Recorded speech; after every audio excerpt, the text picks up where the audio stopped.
grabar en computador. Listo. Entonces vamos a trabajar con eso. Unas variables que son categorías, tomar notas, dibujar, aprendizaje activo, eso son categorías, ¿cierto? Y vamos a ver qué es lo que pasa sobre unos individuos cuando unos toman notas, otros dibujan, otros tienen un aprendizaje activo. ¿Quién aprende más? Entonces, esa variable, ¿quién aprende más? Iba a ser numérica. Y esa es la que vamos a ver cómo está variando en esos grupos. ¿Listo? De hecho, ustedes ya lo hicieron en prueba 1, cuando intentaban comparar dos poblaciones, ¿cierto? Eran dos poblaciones, a una que se le da el medicamento, a la otra que en la que no se le da el medicamento, y qué es lo que pasaba con la variable de interés. En esta parte va a recibir el nombre de diseño y análisis de experimentos estadísticos. Ahí vamos a construir prácticamente desde cero una prueba que se conoce como ANOVA. Y esto va a ser la parte 1 del curso. ¿Listo?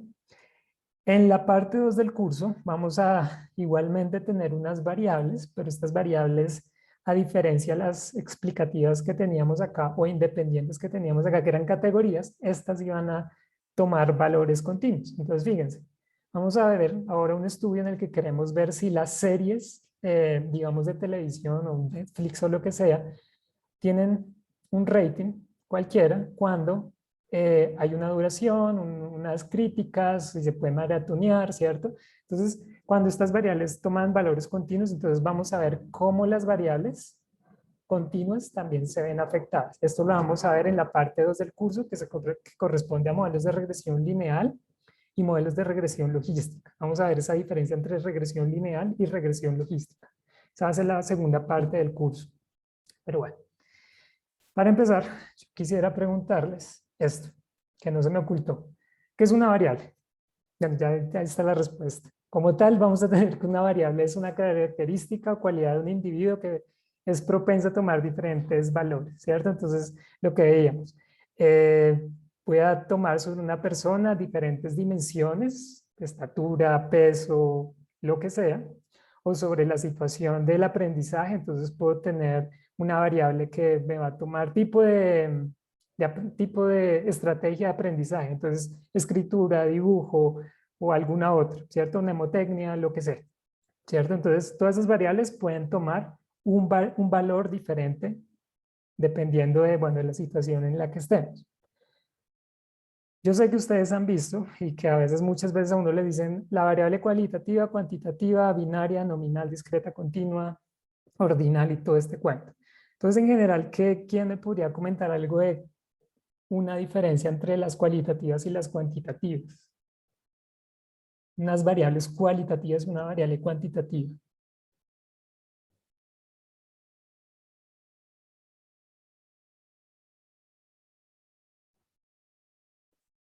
O un ejemplo, una variable cualitativa es esto, una variable cuantitativa es aquello. Ah, vale, no hay necesidad que levanten la mano, pueden escribirme o contestar de una vez. Pero dale, Sofía, si quieres, coméntanos. Pues que las variables cualitativas no se pueden contar y las cuantitativas sí se pueden contar. Bueno, es una aproximación bastante certera. Entonces vamos a tener cualitativas en las que vamos a tener prácticamente cualidades de alguna condición, tipo de aprendizaje. Entonces, nuevamente, vamos a tener que dibuja, que escribe, que se lo aprende de memoria o que tiene un aprendizaje por mnemotecnia, ¿cierto? Cuantitativas, que va a estar dentro de un rango, va a tomar valores numéricos puntuales, ¿cierto? Y la cuestión es que ustedes en su vida profesional, laboral, como sea, se van a encontrar con muchas de ellas en diferentes características que, digamos, ya se han diferenciado, que son las que tenemos allá arriba. En general, esto lo podemos partir como cualitativas ordinales, ¿cierto? Que vamos a tener un orden en esas categorías. Entonces, por ejemplo, Juegos Olímpicos, medalla olímpica. Entonces vamos a tener que la medalla de oro es mejor que la de plata y la de bronce, ¿cierto? Los resultados de un examen, entonces va a ser alto, bueno, mediano y malo, ¿cierto? Vamos a tener también las binarias, que son categorías que solo toman dos valores, hombre o mujer, vivo o muerto. Esto lo vamos a usar en la última parte del curso. nominales, entonces ahí sí ya lo que ustedes quieran. Entonces, por ejemplo, Luis me decía, cualitativa, nacionalidad. Nacionalidad no tiene ningún, en principio, no tiene ninguna importancia. Que yo sea de Estados Unidos no es mejor que yo sea de Sudáfrica, ¿cierto? Entonces, esas cosas se pueden categorizar y no me van a indicar que una es mejor que la otra, sino simplemente son categorías dentro de una gran categoría, que es la nacionalidad, que es la que nos comenta Luis. Alguien más también me comentó. Entonces, cuantitativa que se puede contar. Listo, Felipe también está de acuerdo con Sofía. De las cuantitativas, entonces ustedes ya lo saben, las podemos contar, son valores numéricos que toman o valores enteros, tal cual como una variable discreta, en la que podemos decir número de errores, 3, 4, 5, pero no podemos decir número de errores 3.8, ¿cierto? Eso suena un poco raro. Un número de integrantes, que sería algo así como número de personas en un restaurante, 4.5. ¿Qué es 4.5? ¿Quién es la media persona, cierto? Entonces no podemos contar con ese número de hermanos, que me cae mal, entonces lo cuento por la mitad. Entonces son valores enteros que van a tomar unas variables, ¿listo? Y las continuas, cuantitativas continuas, entonces así van a ser las que nosotros podemos tener dentro de un rango y van a tomar valores infinitos, ¿cierto? Porque digamos tiempo. El tiempo yo lo puedo decir como, bueno, el deportista se demoró 9.4578 300 y así contar muchas décimas y unidades después de la coma, ¿cierto? Entonces, dentro de un rango sí puede tomar un valor eh, más específico. Nosotros en este curso, súper importante, vamos a trabajar dos tipos de variables, cualitativas y cuantitativas, pero vamos a hacer énfasis en la nominal, en la binaria y en las cuantitativas en la discreta o en la continua. ¿Listo? Sobre todo en la continua. ¿Hasta allí tienen alguna pregunta o todo ok? Me choco eso. ¿Todo ok? ¿Me pueden responder sí o escribir sí? ¿Todo claro?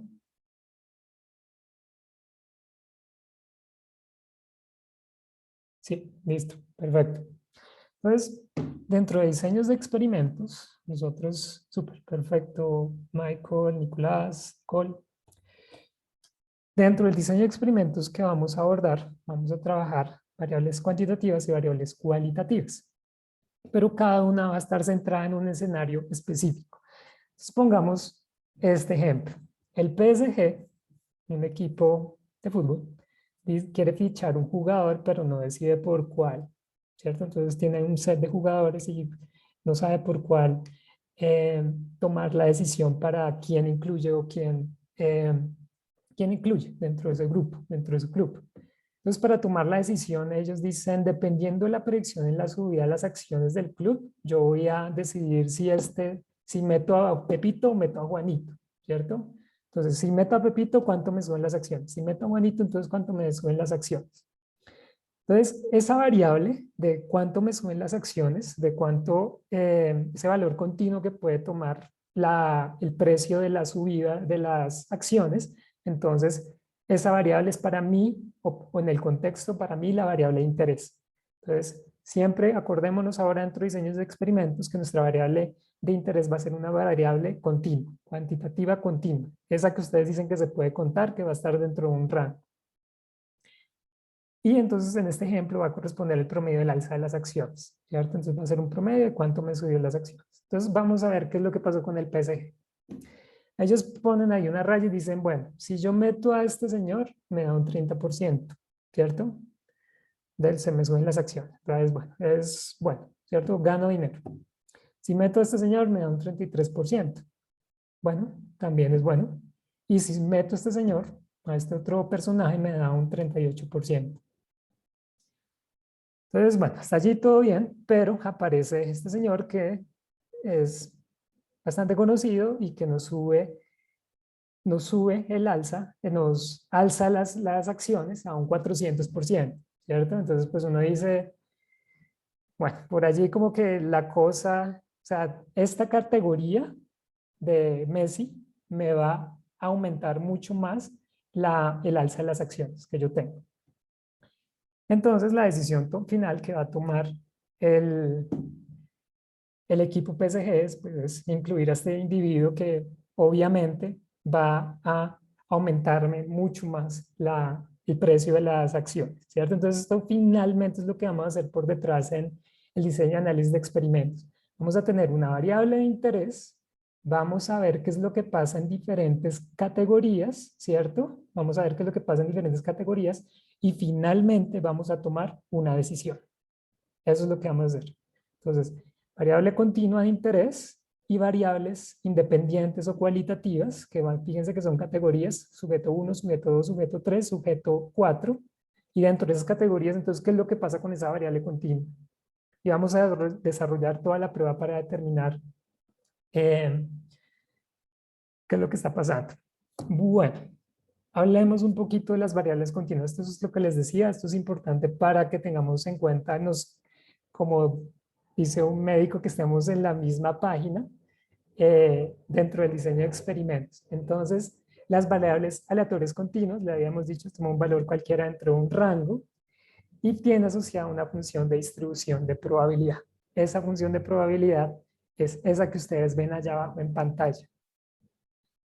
¿Por qué esa? Porque, bueno, mucha de la teoría está enfocada, centrada en ese tipo de estructura, de esa función de distribución. Y, por lo tanto, nosotros, esto por favor, si están anotando, anótenlo, nuestro supuesto es que la variable continua sigue una distribución normal, ¿listo? Ese tipo de distribución que ustedes ven en pantalla. Ese es nuestro primer supuesto. Y supuesto es como que yo arranco y supongo que mi variable se distribuye así. ¿Listo? Es como cuando yo voy al supermercado, yo supongo que allá va a haber comida. Y pues voy si hay comida. Entonces yo supongo, en este caso, que cuando yo vaya a trabajar con mis variables continuas, esas variables continuas se distribuyen con una distribución que están viendo, una distribución de probabilidad normal, así como la ven en pantalla. Ese va a ser nuestro primer supuesto para esa variable continua. ¿Por qué? Porque mucha de la teoría se basa, bueno, la teoría que vamos a ver aquí se basa eh, en este tipo de función de distribución para la variable continua. Entonces ustedes dirán, bueno, y si no es así, entonces ¿yo qué hago? Bueno, para eso entonces es esta base en este curso, que ustedes tengan la base de que hay una teoría ligada a este tipo de distribuciones y que hay modelos no paramétricos y otro tipo de modelos que uno puede emplear para entender o aplicar este mismo tipo de conceptos en el diseño y análisis de experimento. Pero bueno, eso ya también es para otro curso. Entonces, bueno, ¿qué es esto? La función de distribución de probabilidad. ¿Qué nos dice la forma? Esto me gusta preguntarlos porque me responden muchas cosas. Entonces, ¿qué dice esa forma? ¿Por qué esa forma? Que la campana de Gauss, ¿por qué?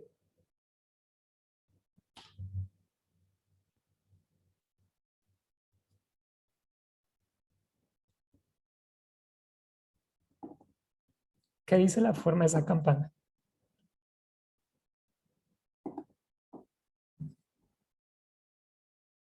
O bueno, ¿qué les han dicho que ustedes puedan comentarme? Que les dijeron que esa forma de campana es porque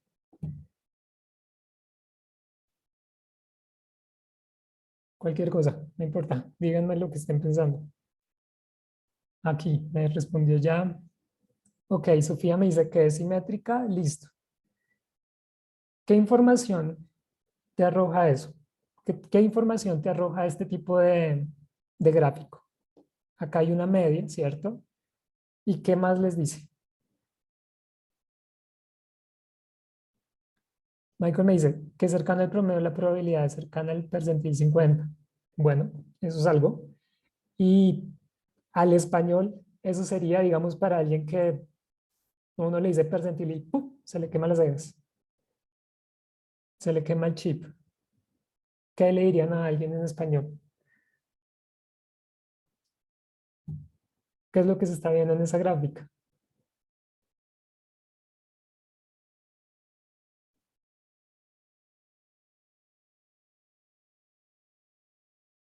Ok, Nicolás me dice que entre más cercana a la media, más probable es que se dé un evento. Sigan ustedes, es que esto ya lo tienen bastante claro. Es eso, esas cosas. A ver, ¿qué más tienen por acá? Que la mayor cantidad de datos, vean lo que dice Michael, que la mayor cantidad de datos tiene una probabilidad cercana al promedio. Bueno, entonces, este tipo de gráfico nos está diciendo cómo se distribuyen prácticamente los datos y qué probabilidad tienen asociada la ocurrencia dentro del contexto específico en el que se está estudiando. Entonces, por ejemplo, aquí vamos a tener que todos los individuos o la mayoría de los individuos van a estar concentrados en la media. O sea, esto es una gráfica que prácticamente nos está diciendo qué tan concentrada están los individuos sobre esa media, ¿cierto? Entonces, es un tipo de concentración de las observaciones que nosotros estemos viendo. ¿Eso qué quiere decir? Ouch. Bueno, eso ya lo hablamos. Que lo que nos decía Michael, en el punto medio vamos a tener la media. Está lo que nos decía Sofía, que esta gráfica es simétrica, ¿cierto? Y cuando es simétrica, entonces vamos a tener la media, la mediana y la moda en un solo punto. Vamos a poder abrir este gráfico, esto lo quiero tratar de una vez porque vamos a usar el siguiente gráfico mucho en toda esta primera parte.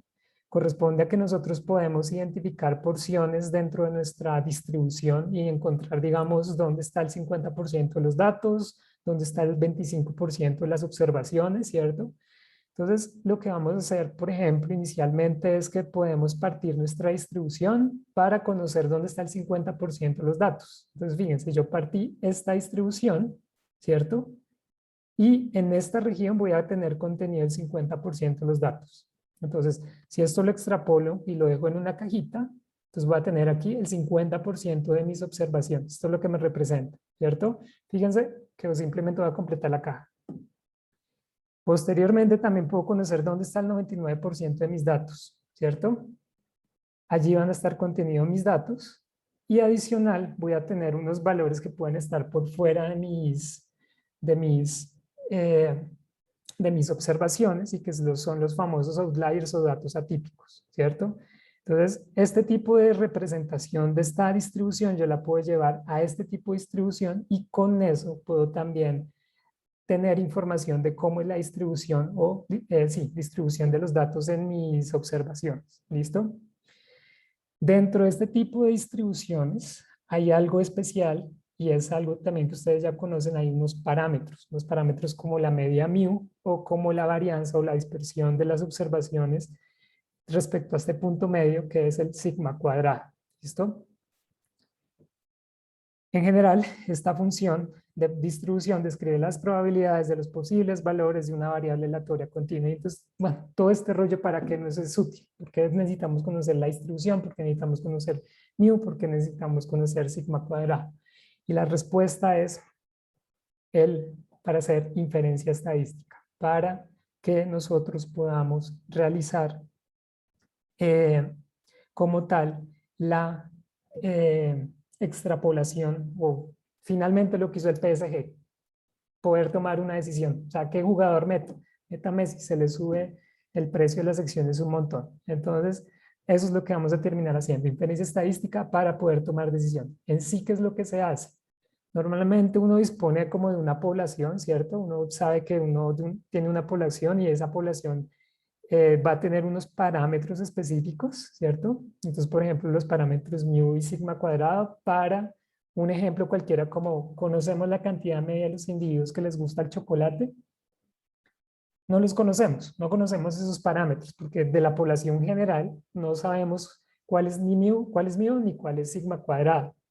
Pero lo que sí podemos hacer para entender cómo es esa población es sacar una muestra o tener una aproximación que nos genere un valor aproximado de sigma y mu, ¿cierto?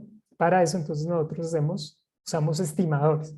Esos estimadores simplemente son funciones que nosotros empleamos para realizar como esa aproximación a los valores mu y sigma cuadrado. Eso es lo que vamos a hacer durante todo el curso. Usar estimadores para ver cómo se comporta mu, para ver cómo se comporta mi sigma cuadrado. ¿Cómo los calculamos? Pues bueno, como no tenemos toda la población, sí tenemos la muestra. Y en la muestra tenemos unos valores numéricos, ¿cierto? Y esos valores numéricos los que nos va a hacer es simplemente generar, sea, nosotros podemos aplicar el estimador, esa función del estimador para poder calcular el parámetro de la población y generar una aproximación de cómo va a ser el comportamiento de la población. ¿Listo? Entonces, digamos lo que funciona en la estimación. Por ejemplo, tenemos esta muestra 24, 28, 10, 33, 50. ¿Cuál es la media? ¿Cuál es la media?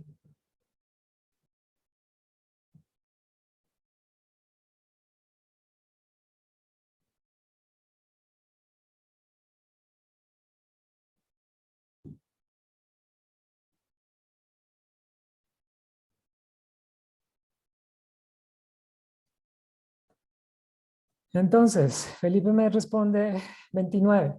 Bueno, exactamente es lo que ustedes ya saben hacer, ¿cierto? 24 más 10 más 50 más 28 más 33 sobre 5, que supongo que es lo que hizo Felipe, y le habrá dado 29. La varianza se calcula mediante pues, esta fórmula que simplemente nos está diciendo, bueno, del punto medio cómo están alejadas las observaciones, ¿cierto? Entonces, bueno, eso también ya lo sabemos calcular. Y finalmente, entonces, el mensaje de esta clase es que lo que nosotros vamos a hacer es un proceso de sacar conclusiones de la muestra que vamos a tener, porque no vamos a tener toda la población, sino de la muestra vamos a sacar unas conclusiones de cómo se comportan los parámetros en la población. En otras palabras, cómo se comporta mu y sigma cuadrado en esa población en general. O sea, es lo que estamos haciendo, una inferencia sobre los parámetros de la población. Como no tenemos toda la población, sí tenemos un pedacito de muestra y a través de ellos calculamos con los estimadores cómo son el comportamiento de esos parámetros. Lo que ya sabemos hacer, una media y una varianza. ¿Listo? ¿Hasta allí es claro?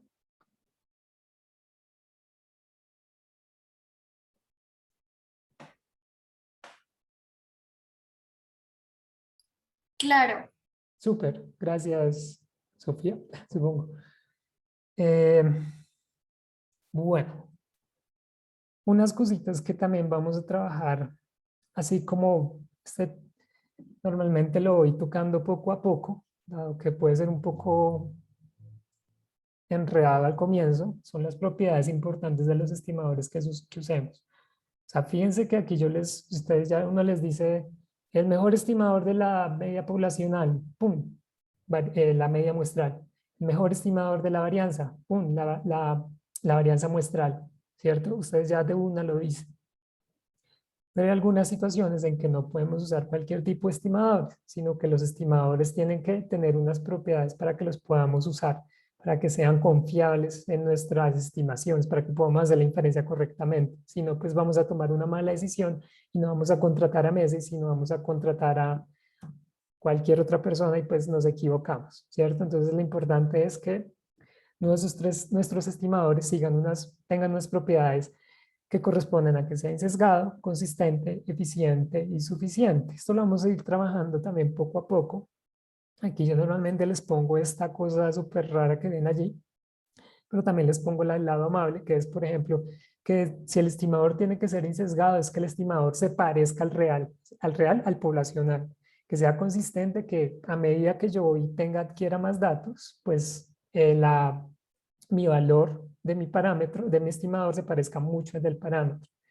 Que sea eficiente, que tenga mínima varianza, ¿cierto? Mi estimador, y que sea suficiente, entonces que resuma la información que quiere atrapar. O sea, si de la media muestral atrapo, sí, bastante bien la información que pueda estar contenida en la varianza, en la media muestral, que atrapa bien la información en la media poblacional. Eso, digamos, como grandes rasgos intuitivamente, que es lo que se quiere hacer con los estimadores con los que vamos a trabajar. Pero en general, bueno, más adelante también vamos a ver cómo la realidad, o sea, el mundo real, los datos reales nos van a comenzar a destruir nuestros supuestos de que el mundo es bonito, con la campana bonita y todo el cuento, sino pues que el mundo a veces eh, nos somete a ciertas cosas, entonces nosotros tenemos que tener en cuenta esto para que podamos comparar y aplicar realmente lo que estamos haciendo. Esto ya se van a dar cuenta que más adelante lo vamos a ver. Y para finalizar, lo que vamos a hacer durante todo el curso, casi el 90%, es pruebas de hipótesis. Es lo que vamos a hacer bastante. Una cosita antes de que se me olvide, esta clase queda grabada en el link de YouTube que les compartimos. Yo ahorita limpio porque hay magistrales de los semestres pasados, entonces estas clases van a ir quedando y quedando consecutivamente y en el bloque neón miro a ver cómo, entonces les comparto también el link clase a clase. Entonces, para finalizar, nosotros lo que vamos a hacer el 90% de este curso es pruebas de hipótesis. Entonces, esto es súper importante que lo tengan en claro. La otra, vamos a hacer algunas pruebas que ustedes hicieron en prueba 1 y, y allí voy a hacer algunas aclaraciones porque siempre he visto que flaquean en la toma de decisión de si rechazo o no rechazo, cómo busco la significancia y todo este cuento. Pero en general, ¿qué es lo que vamos a hacer? Una prueba de hipótesis. Nos permite verificar la certeza del valor de un parámetro. Eso es, yo digo, yo creo que si meto a Messi, entonces la media de las acciones va a subir un 100%. Eso es lo que yo supongo, ¿cierto? Es lo que yo supongo. No es real, es simplemente que yo lo supongo. Entonces, bajo esa suposición, voy a tener esta distribución donde la media va a ser 100, ¿cierto? Y yo lo que voy a hacer, pues voy a tener unos datos y voy a intentar rechazar esa hipótesis nula. Entonces, para eso voy a tener unos datos, ¿cierto? No va a tener la población, sino va a tener una muestra pequeña de esta población. Voy a calcular mi estadístico y, eh, y voy a ver ese valor que estoy calculando para mi muestra, dónde cae dentro de esta distribución. Entonces, ¿dónde cae? Me cayó acá. Y es entonces ahí, ¿qué voy a hacer? Ah, no, pues yo rechazo la hipótesis nula porque, fíjense, dentro de esta distribución donde espero que todos los valores estén centrados en 100, el valor que yo calculé es un outlier, es un valor raro, es un valor atípico. Entonces no hace parte de esta distribución, ¿cierto? Entonces yo puedo rechazar esta hipótesis. ¿Listo? Eso es, digamos, como la intuición de lo que vamos a hacer con todas las montón de pruebas que vamos a hacer, de pruebas de hipótesis en esta sección, en este curso. Entonces, bueno, espero que tengan esto claro. De todas maneras, en la otra clase ya les voy a poner a hacer ejercicios y vamos a ir paso a paso de cómo construimos y cómo hacemos esto y qué es lo que resulta para calcular el estadístico de prueba y todo este cuento. Y ya para finalizar, entonces también vamos a hablar de intervalos de confianza que nos dan una confianza de dónde queda el parámetro exactamente. O sea, dentro de qué rango, no un valor puntual, sino dentro de qué rango exactamente está nuestro valor de nuestro parámetro. Para eso nuevamente vamos a usar nuestra muestra. Vamos a crear esto, yo creo que también a ustedes les resulta familiar, que vamos a calcular un límite superior, un límite inferior de dónde va a estar nuestro parámetro como tal. Y con una confianza, entonces nosotros del tanto por ciento, normalmente es del 95%, entonces nosotros vamos a poder decir, vea, aquí va a estar nuestro mío. Esto como tal, no se asusten, lo vamos a ir trabajando poco a poco durante todo el semestre. Arrancamos, de hecho, ya el viernes a hablar de el diseño de experimentos y de las pruebas que vamos a ir contemplando en ANOVA. Entonces, que es el método que vamos a usar para nuestro diseño de análisis de experimentos, sino que toca hablar inicialmente de lo que ustedes ya saben. Ustedes esto ya realmente lo saben. Entonces, bueno, si hasta allí tienen alguna pregunta, entonces, pues me la hacen. Si no, entonces nos vemos el viernes a las 2, de 2 a 3:20 nos vemos. ¿Tienen alguna pregunta o todo ok por allí? A ver.